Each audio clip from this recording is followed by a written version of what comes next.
आपण साधारण 4 दिवसापूर्वी जे प्लांटेशन भरपूर पावसामुळं आपलं थांबलं होतं, तुम्ही आमचा जुना व्हिडिओ पाहू शकता की भरपूर पावसामुळं प्लांटेशन थांबलं होतं. त्याच्यानंतर आपण आज 4 दिवसानंतर तुम्ही पाहू शकता पूर्ण चाऱ्यांचं पाणी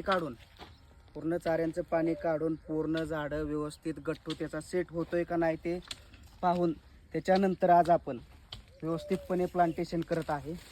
झाडं जरी 4 दिवस पाण्यामध्ये राहिली तरी त्याला काहीच प्रॉब्लेम नाही. एक नाही तर सगळीच झाडं बघू शकता की पूर्ण ग्रोथवरती आहेत आणि ग्रोथवरती येताना एकदम असं चारीमध्ये पूर्ण बुजवून आपण त्याला टाकतोय. ह्याच्यानंतर आपण ह्याच्यामध्ये रोटर मारून पूर्ण चाऱ्या बुजवून घेणार आहे.